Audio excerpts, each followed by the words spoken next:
Stock fender flares, just not cutting it, getting mud in the cab, dirt, debris, everything like that? Well, SuperATV's got you covered with our heavy duty extended fender flares. As you can see here, we have a stock fender flare. Just to give you kind of a comparison, there isn't a comparison. Ours are way wider, constructed of a heavy duty material, and today we're gonna grab some tools and get them installed on this Polaris RZR 1000S Trail. So let's get right to it.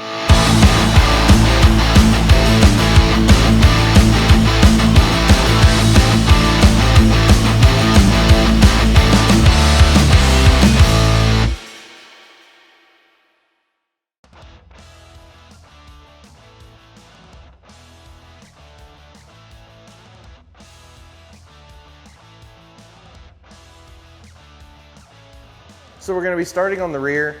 We're gonna have to remove our whole fender here.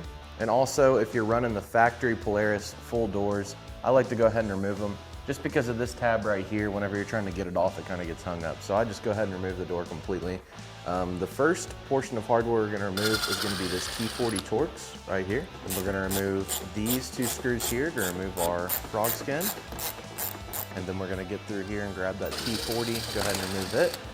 And then if you look straight up through your fender, you're gonna see you have two push pins. We're gonna remove both of those push pins there. And we're gonna remove the T40 that's in the bed as well.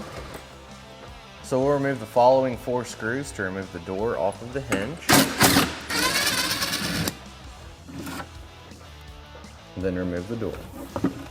Then we're just gonna go ahead and remove our passenger side seat just to make it a little bit easier on us.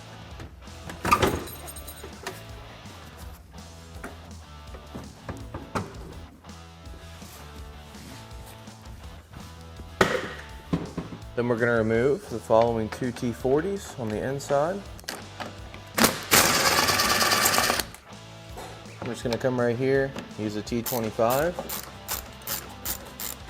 and just loosen this clamp, flip it down out of the way. Then we're going to remove this push pin and then remove the fender. Then just remove your fender and we're going to head over to the bench.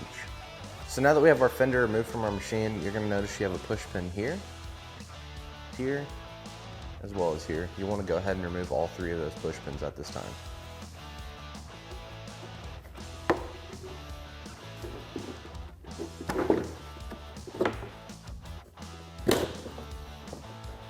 And once you've done that, you're going to want to get a flathead screwdriver.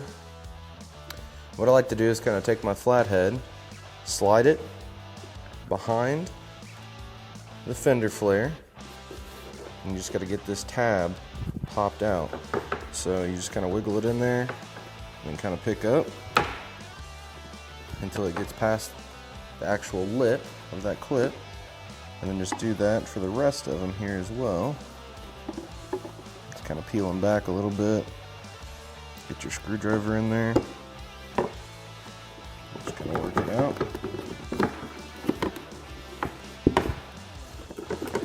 And then you'll just get this last one here. And there's your stock fender flare. We don't need that anymore. So then we're just gonna take our new fender flare, orient it just like this, just the same way that the factory one came off.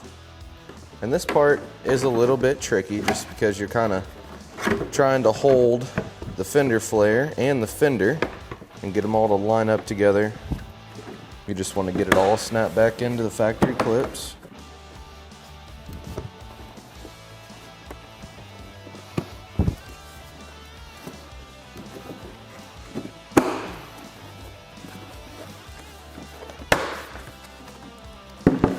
So it should look just like this right here. And then we'll just take the push pins that we removed and install them to the same exact position that they came from.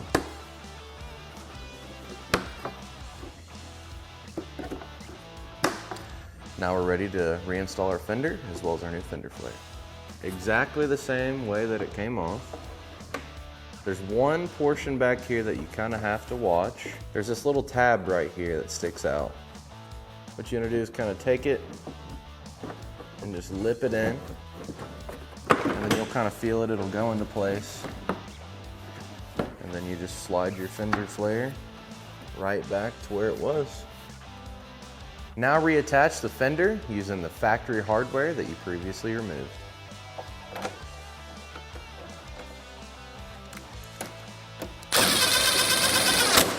Now we're just gonna go ahead and reinstall our door.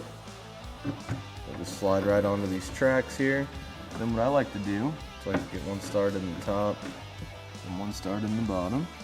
And once you have all your hardware in, go ahead and fully tighten all of them. So now moving on to the front fender, we're just gonna remove all of the following hardware and then remove the fender.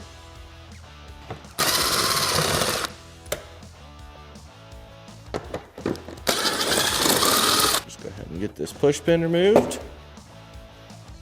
And then we'll just go ahead and remove our fender. Then remove this clip off of the factory fender.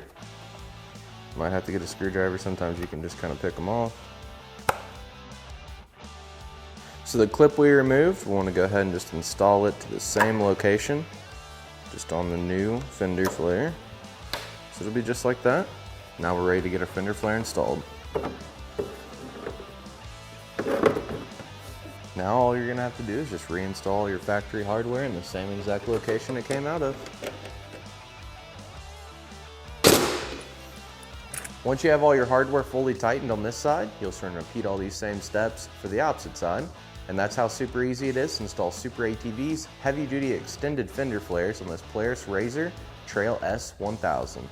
For more information on these fender flares or any of SuperATV's great products, feel free to give us a call or check us out online. Thanks for watching, and we'll catch you next time.